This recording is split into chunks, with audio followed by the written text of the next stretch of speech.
रसिक मित्र हो, नमस्कार. मी अमित कुमार शेलार. अमित कुमार शेलार यूट्यूब चॅनलवरून आपल्या सर्वांचं मनःपूर्वक सहर्ष स्वागत करतो. आणि आपल्यासाठी माय मराठी कादंबरी माननीय श्री जयवंत शंकर भिसे यांची सुंदरशी कादंबरी जातपीळ याचा भाग 13वा आपणासमोर अभिवाचन करीत आहे. तर पुन्हा एकदा आपणाला विनंती, आपण जर पहिल्यांदाच माझ्या चॅनलवरती आला असाल किंवा माझा चॅनल अजून सबस्क्राईब केला नसेल, तर जरूर सबस्क्राईब करा. तर ऐकूया जयवंत शंकर भिसे यांची कादंबरी जात पीळ भाग 13वा. महिना पंधरवड्याला सांबा सोनगावला जात होता. आईला काय हवं नको बघत होता. गोडधोड काय केलं की मालन पहिल्यांदा सोनगावला पाठवत होते. आई पण एक दोन दिवस देगावला राहिल्या होत्या. माईचं न त्याचं चांगलं जमलं होतं. कुठंच परकेपणा जाणवला नाही. जात पुन्हा कधीच आडवी आली नाही. सांबाचं मांगवाड्यात जाणं येणं वाढलं होतं. तिकडूनच कधी कधी जीवन यायचा. खंडूनानाच्या बायकोनं केलेल्या कालवनाला नाव जायचा. आज पण जीवन आला होता. कुठं गेला होतास रे? आम्ही जेवायचं थांबलोय की, मालनला विचारलं. नाही जी, मी जीवन आलोय. खंडूनानाकडे का? हो जी. खेकड्याचं कालवण लय झकास झालं होतं. हो, एकटाच खाऊन आलास आणि आम्हाला सांगतोय कालवण झक्कास झालं होतं म्हणून. हे तू येतेस का उद्या? नानाला खेकडा आणाय सांगतो. हं, मग असं कर, नाना त्याच्या बायका पोरांनाच घेऊन ये की इकडं. हं, कधी आणू? अरे उद्याच आण. जा, उद्या आण. चालेल. येतो घेऊन उद्या. दुसऱ्या दिवशी खंडूनाना त्याची बायका पोरं आली. पुरणपोळीचं जेवण केलं होतं. निघताना सकून हळदी कुंकू लावलं. लुगडं चोळी दिली. खंडूच्या बायकोचं डोळं भरलं. हे असं पहिल्यांदाच घडत होतं. मालन खंडूच्या बायकोला म्हणली, "हं, तुमच्या कालवणाला सांबा लय नाव असतो. एकदा बोलवा खेकडं खायला. तुमच्या हातचं कालवण मला बी खावंसं वाटतंय." "या बाया, अक्कासाहेब, कधी बी या की. तुम्ही याल त्यो दिवस आम्हाला सोन्याचा वाटेल." शिरगावच्या आबाच्या वाड्यासारखाच हा वाडा पण मांगा महाराज यांच्या वर्दळीनं माणसात आला होता. मालन, सखू स्वयंपाक करत होत्या.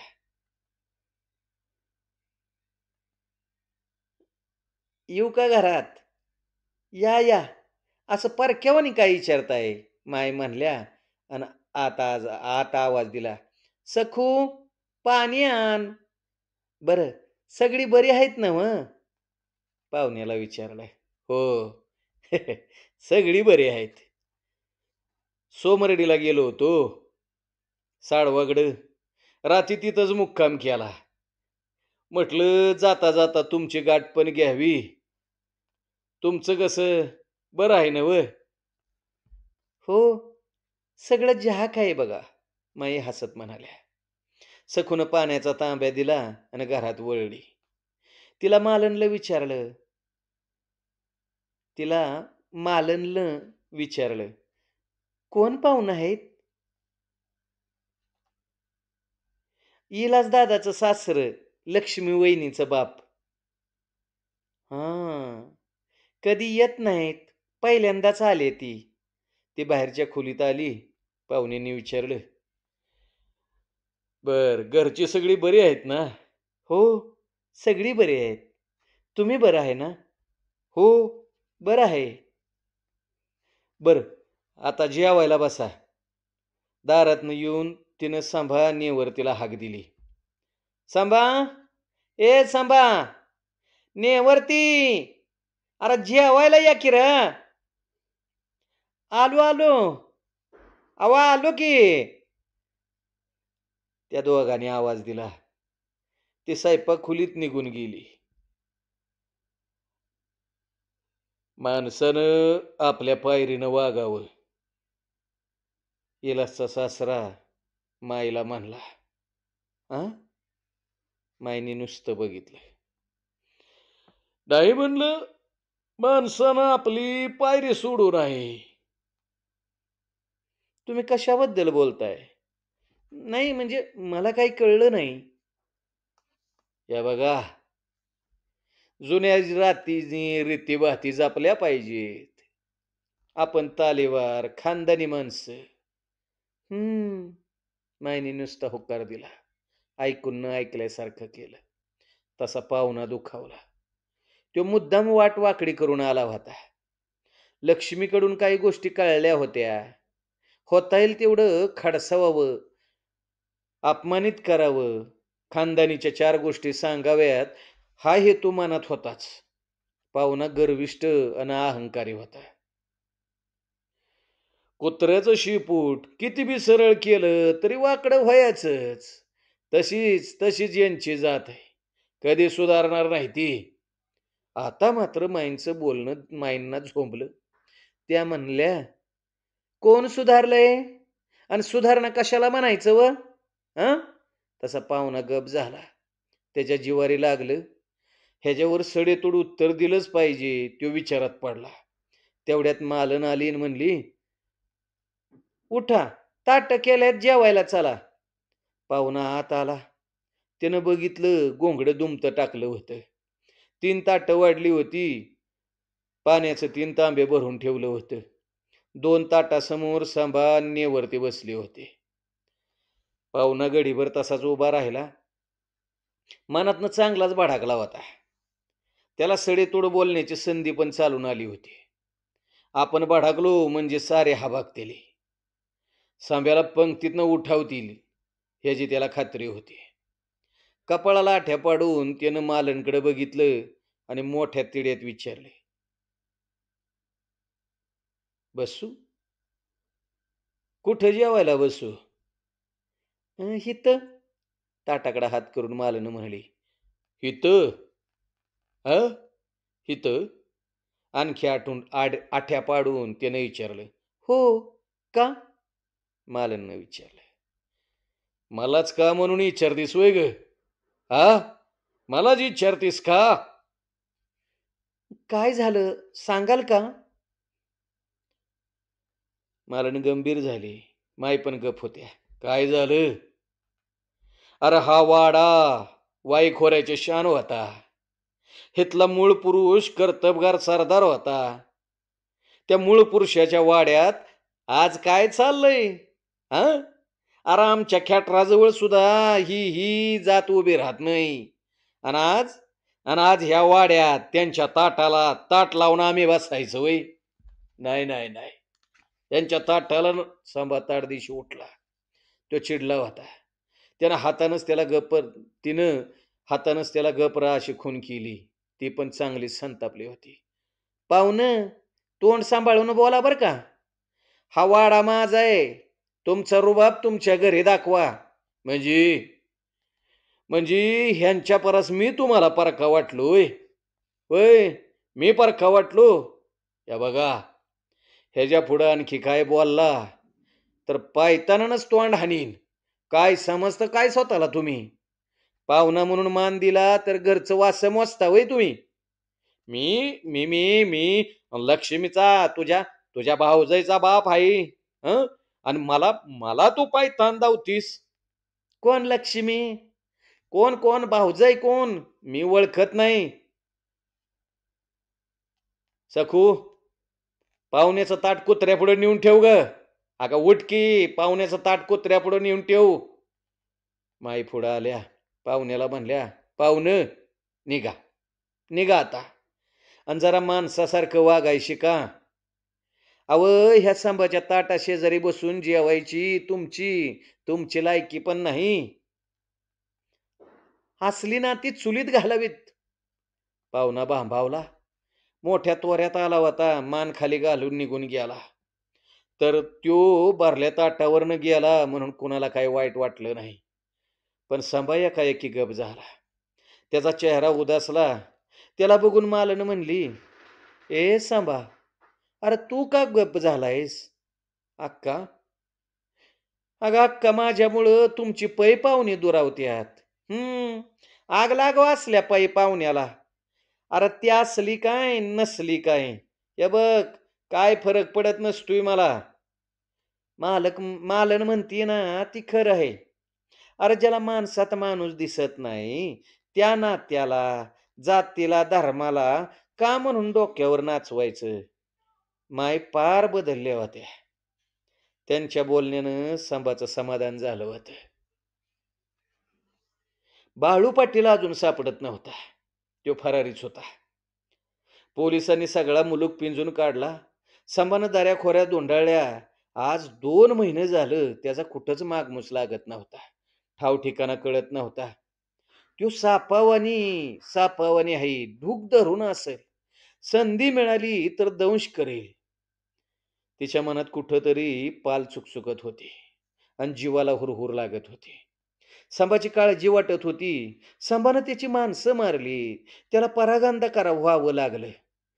त्याची सारी दहशत संपवली आणि हे सारं सारं त्याच्या नक्कीच जिव्हारी लागलं असेल.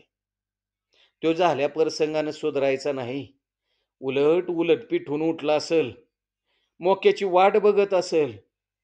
मोकळ्या वेळात नको ते विचार डोक्यात गोंधळ घालत होता. आज पण ती अशीच काळजीनं घेरली होती. कमानी दरवाजातून गडद काळ्या रंगाचा पोलीस आत आला. त्याला त्याला गालभर मिशा होत्या. हातात काठी होती. त्याला बघून धुन-दूध बसलेली सखू उठली. "अक्कासाहेब आहेत का?" त्यानं विचारले. "आहेत की. या." त्याला बाहेरच्या खोलीत बसायला सांगून सखू मालनच्या खोलीत आली. "अक्कासाहेब, अहो बाहेर पोलीस आलाय." "कुठं?" बाहेरच्या खोलीत बसावलाय." "चल." दोघी त्या खोलीत आल्या. त्यानं उठून नमस्कार केला. अक्कानं हात जोडलं. "अहो, बसा की, बसा तुम्ही." तो आदबीनं बसला. भिंतीला पाठ टेकून मालन उभी होती. तिनं सखूला गुळपाणी आणायला सांगितलं आणि तो म्हणला, "अ, मी आंबावड्याचा एकनाथ बाबर. 2 महिन्यापूर्वी इथं आलो होतो. दरोडा पडला त्या येळेला. आमच्या साहेबाबरोबर तपासणीसाठी. आणि बुंजाला संभाचा सत्कार झाला. अ, तेव्हा मी तिथंच होतो." तो थोडा थांबला. कदाचित शब्दांची जुळवाजुळव करत असावा. तिला वाटलं बाळ्या पाटलाची काहीतरी खबर असेल. त्याला अटक केल्याची. "हं, बोला." "हं, मी थोडं खाजगी कामासाठी आलो होतो." "खाजगी?" "होय. मी स्वानगावला गेलो होतो. संभाच्या आईला भेटलो. त्या म्हणल्या तुम्हा संग बोला." हा माणूस सोनगावला गेला होता. आईला भेटला. म्हणजे नक्कीच काहीतरी महत्वाचं असणार. सखू गुळपाणी घेऊन आली. त्यानं उठून चूळ भरली. तोंडात गुळाचा खडा टाकला. पाणी प्याला. मिशीवरनं तळवा फिरवला. सखू मालनच्या शेजारी उभी होती. मालन पुढं होऊन, "तुम्ही सगळं मोकळ्या मनानं बोलावं." "अक्कासाहेब, मला एक बहीण आहे लग्नाची. तिच्यासाठी आलो होतो मी." "मी काळा आहे. हो, हो. मी काळा आहे म्हणून तुम्हाला वाटेल ती बी काळी असेल." "नाही, नाही, नाही. पण ती गोरी आहे, देखणी आहे. अक्षी अक्षी तुमावानी आहे." मालन गालात हसली. "माझा बाप काळा होता. आई गोरी होती. मी बापाचं रूप घेतलं आणि तिनं आईचं रूप घेतलं. ती 5 वर्षाची असताना बघा आई वारली आणि आईच्या मागं 6 महिन्यातच बाप गेला. मीच आई-बाप झालो. तिला लहानाची मोठी केली." "अक्कासाहेब, खरंच ती सांभाळा शोभण्यासारखी आहे. म्हणून मी हितपावतर आलोया." "सोनगावची आई काय म्हणल्या?" "त्यांनी मुलगी बघितली या. त्या म्हणल्या, अक्कान सांभाळा पसंत पडली तर करू." "मुलीचं नाव काय म्हणला?" "इंदू. इंदूबाई." "तुमचं आंबावडं कुठं आहे?" "अहो, खंडोबाच्या रेवडी जवळ आहे." सखू, ए सखू, जेवणाचं ताट कर. हां, नको, नको. अहो मी जेवून आलोया. असं कसं? तुम्हाला जेवलंच पाहिजे. मालकनं आग्रह केला. जेवण झालं. इकडच्या-तिकडच्या गप्पा झाल्या. संभाबद्दल त्याला खूपच आदर वाटत होता. त्याच्या धाडसाचं कौतुक करत होता. बनीसाठी त्याला संभा पसंत होता. "पाहुणं, तुम्हाला माहीत असेल तरी पण सांगते. संभा ह्या वाड्यात चाकर नाही, माझा भाव आहे. हा वाडा, जमीन-जुमला, जी काही धन-दौलत आहे ती त्याचीच आहे." तिनं मन मोकळं केलं. "अक्कासाहेब, अहो तुम्ही मोठ्या मनाचा आहे, मला ठाव आहे. अहो आम्ही गरीब माणसं. सांबा आवडला म्हणून मागणी घातली." पाहुणं मनापासून बोलला. मालन हसून म्हणली, "बर, येत्या आयतवारी आम्ही येऊ. खंडोबाचं बी दर्शन घडेल. या, या, या नक्की या. मी वाट बघीन." पुन्हा पुन्हा त्यानं नमस्कार केला आणि खुशीतच तो बाहेर पडला. आज संभासाठी स्थळ चालून आलंय. ह्या गोष्टीचं मालनला खूप कौतुक वाटत होते. आज ती भलतीच खुश होती. तिला संभाचा अभिमान वाटत होता. तिचं मन म्हणत होतं, माझा सांबा हायच तसा. सावळा असून नाकी-डोळी छान आहे. त्याचा बांधा मजबूत आहे. त्याच्यासारखी मर्दानी चाल तर लाखात एखाद्याचीच असेल. तो नेहमी थोरा-मोठ्यांचा मान राखतो. अदबीनं बोलतो. पण त्याला अन्याय सहन होत नाही. तेव्हा मात्र तो भयंकर चिडतो. कराडच्या खेमाजीला तर तो महादेव, महादेवच वाटतोया. ह्या माझ्या सांबाला समजून घेणारी, त्याला शोभणारी बायको पाहिजे. इंदू तशी असेल का? पुन्हा तिचं मन, ती तशीच असेल आणि ती तशीच असेल. हो, खरंच असेल. आपण म्हणजे वाटलेलं झाडच आहे. त्याला कधी पालवी फुटायची आहे, कधी फळ यायचं नाही आणि ह्याचं दुःख बी नाही. कधी उगाळणार पण नाही. आता सुखाची स्वप्न बघायची ती सांभाच्या संसारात.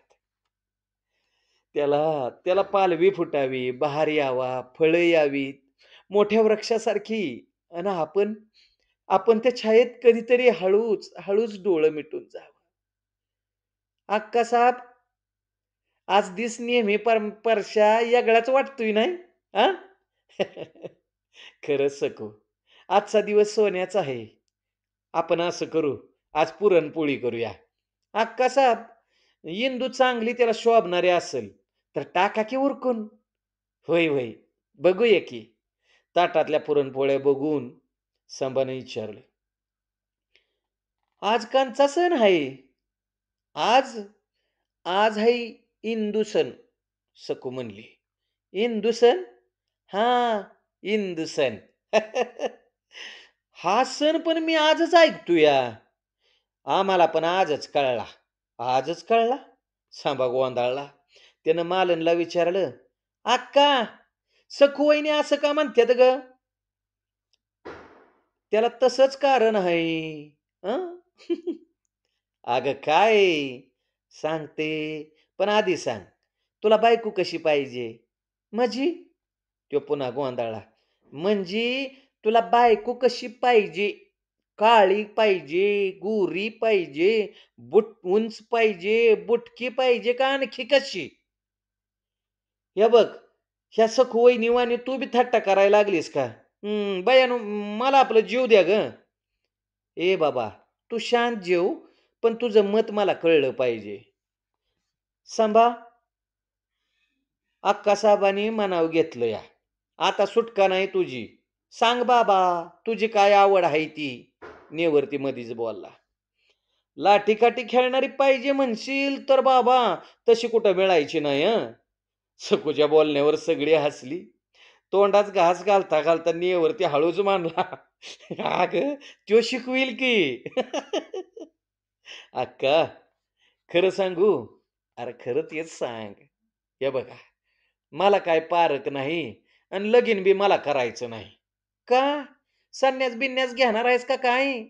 "तसं नव्हं, पण इतक्या लवकर करायचं नाही." "लवकर कसं? हं? आता 22 वर्षाचा आहेस की तू. आणखी किती दिवस थांबणार आहेस? अक्का, गप तू. दुसरं काय बी ऐकायचं नाही मला. मुलगी कशी पाहिजे तेवढंच सांग. सांबा गप झाला. लग्नाचा विचार त्याच्या मनात कधी आलाच नव्हता आणि ह्या गोष्टीवर त्यानं कधी विचार बी केला नव्हता. त्याला गप झालेला बघून मालन उठली. तिचा चेहरा पडला होता. ती जाया लागली तसा सांबा बोलला, "अक्का, अक्का, तू आई म्हणशील, सांगशील तिच्याबरोबर लगीन लावीन मी. नक्की?" "हे बघ, अगं सांबा मरल पण सबूत बदलायचा नाही." क्षणात तिचं डोळं भरलं. जड आवाजात म्हणली, "ए सांबा, पुन्हा अशी मरणाची भाषा करू नकोस रे. अरे जीव घाबरावतो बघ. आपण आपण लय जगूया. अरे पुढच्या जन्मात भाऊ म्हणून जन्माला येऊया. पुढल्या फक्त एकाच जन्मात का? हं? अगं जेवढं जन्म घेऊ ना, त्या प्रत्येक जन्मात भाऊ म्हणूनच जन्माला येऊ." सांबाच्या त्या सहज बोलण्यानं साऱ्यांची मनं हेलावली. भावुक झाली. पदरानं डोळं पुसत सखू म्हणली, "होय, पण त्या जन्मात आमची बी आठवण असू द्या बरं का." तशी सारी भरल्या डोळ्याने हसली. माई ते सारं कौतुक बघत होत्या. मग मालननं सारं बाईजवार सांगितलं. आंबवड्याचा आलेला पाहुणा, त्याची इंदू नावाची बहन, आयतवारी येऊ म्हणून दिलेला शब्द, रेवडीच्या खंडोबाचं दर्शन. ही सारं ऐकून नेवरती म्हणला, "अक्का साहेब, खंडोबा नक्की पावणार बघा. हो, नक्की पावणार खंडोबा." पोळीचा तुकडा मोडून सखून नेवरतीच्या तोंडात घातला. मालनकडे बघून म्हणली, "हं? नाही, तोंड गाड केलं व ह्यांचं तोंड." सगळी हसली. सांबाचं लगीन आंबवड्यात झालं. हवालदार बाबराच्या दारात भला मोठा मांडव घातला होता. चिक्कार माणसं जमली होती. देगाव सोनगावच्या मांग महार वाड्यातली घरटी माणूस होत. नव्या कापडात खंडूची बायका पोरं मांडवात बिरवत होती. आबा, नेवरती, खंडू नाना तिथं करती होती. त्यांची धांदल उडाली होती. माय सोनगावची आई सारं कौतुकानं बघत होत्या. सखू, मालन, खंडूची बायको काय हवं नको ती बघत होत्या. कराडचा खेमाजी बायकोला घेऊन आला होता. त्यानं आज जोधपुरी कोट घातला होता. लाल किनारीचा पिवळा राजस्थानी फेटा गुंडाळला होता. अहो त्यो गोरापान म्हातारा अगदी सगळ्यात उठून दिसत होता. आणि त्यो मोठ्या थाटात वावरत होता. अगदी अगदी घरातलं लगीन असल्यागत. लेकाच्या लग्नात एवढा मोठा गोतावळा बघून सोनगावच्या आईचं उर भरून आलं. लग्नाचा सारा खर्च मालननंच केला होता. आबांनी पण परस्पर खर्च केला होता आणि हवालदार बाबरानं पण ऐपतीनुसार खर्च केला होता. लग्नात लाठी काठी आणि दांडपट्ट्याचं खेळ झाले. मोठ्या पंक्ती पंगत पडल्या. मोठ्या कुळातली काही माणसं चुरून जीवली.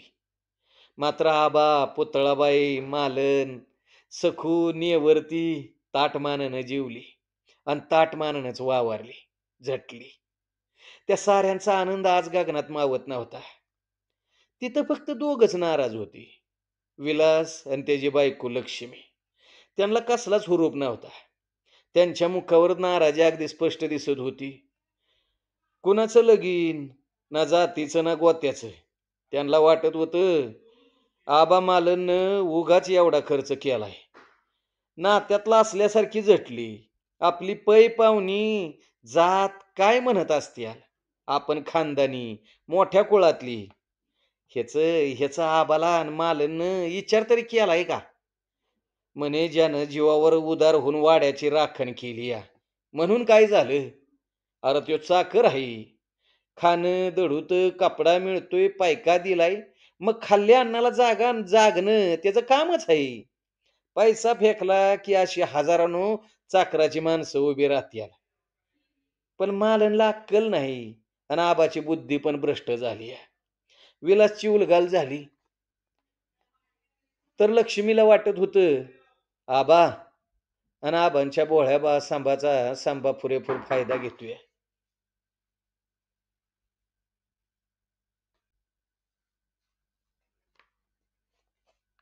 आणि आबांची पण बुद्धी भ्रष्ट झाली आहे. विलासची उलघाल झाली होती. तर लक्ष्मीला वाटत होतं, आबांना अक्कासाहेबांच्या बोळ्या स्वभावाचा सांबा पुरापूर फायदा घेतोया. देगावचा वाडा, जमीन जुमला तो नक्कीच घशात घालेल. ती विलासचं कान फुकत होती. ती दोघं न जेवता शिरगावला निघून गेली. दुसऱ्या दिवशी वाड्यात खंडोबाचं जागरण उभं राहिलं. कित्येक वर्षांनी त्या वाड्यात मंगलवाद्य वाजली. तुंतन डिमडीवर वाघोबाची बोटं नाचली. गाठीनं ठेका धरला.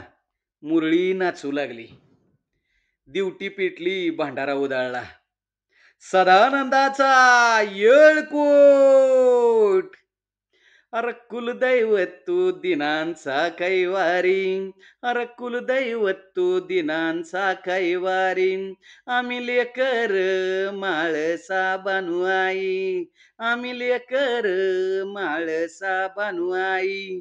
माझा कानडा कानडा देव मल्हारी, माझा कानडा कानडा देव मल्हारी, त्याला शोभती माळसा बानाई, त्याला शोभती माळसा बानाई. सदानंदाचा येळकोट.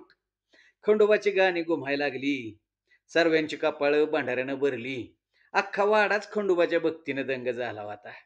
मालननं गोंधळ बघितला होता, पण खंडोबाचं जागरण पहिल्यांदाच बघत होती. जागरण तिला मनापासून आवडलं. 3 वर्षांनी पुन्हा जागरण घालण्याचा रिवाज तिनं खुशीनं कबूल केला होता. सगळा सोहळा पार पाडल्यावर आई आबा शिरगावला गेली. सोनगावची आई पण निघाली. तवा वाड्यातल्या साऱ्यांनीच तिला अडावलं. ती जाऊ नये, आता तिनं हितच राहावं असं साऱ्याने आग्रह केला.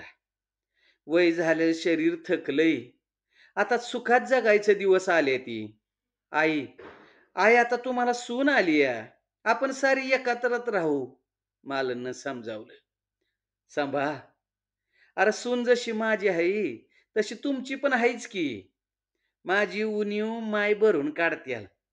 तू बहन आहेस, मला ठाव आहे.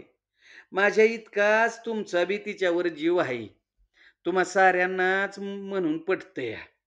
पण मला माझ्या पंढरीतच गेलं पाहिजे. होय, मला माझ्या पंढरीत गेलं पाहिजे. सगळं आयुष्य तिथं गेलंय, रुळलंय. तिथलं आचार विचार माझ्या रक्तामासी बेनले. ते तव नवं चांगलं असलं तरी मला झेपायचं नाही बघा. पण नव्याची मला खुशी आहे, समाधान आहे, चांगलं वाटतंय. हे सारं असाच जपा. माझी माझी काळजी करू नका.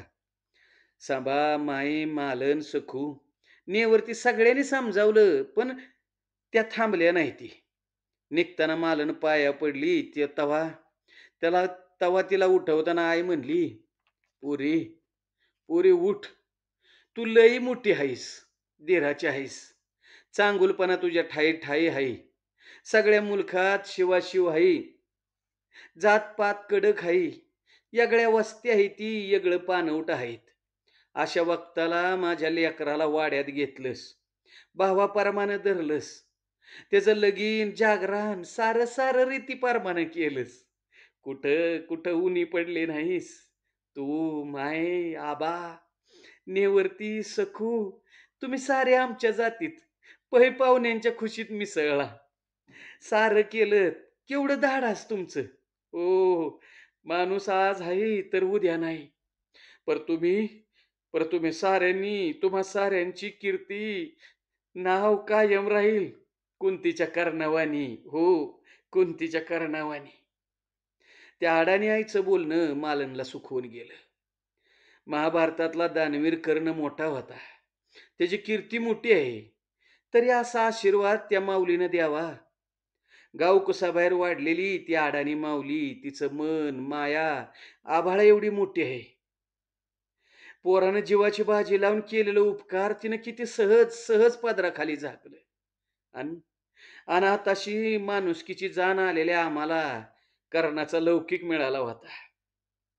खरंच खरंच ह्या माणसांची मन आम्हाला कधी कळलीच नाही. ती आम्हाला कधी कळलीच नाही.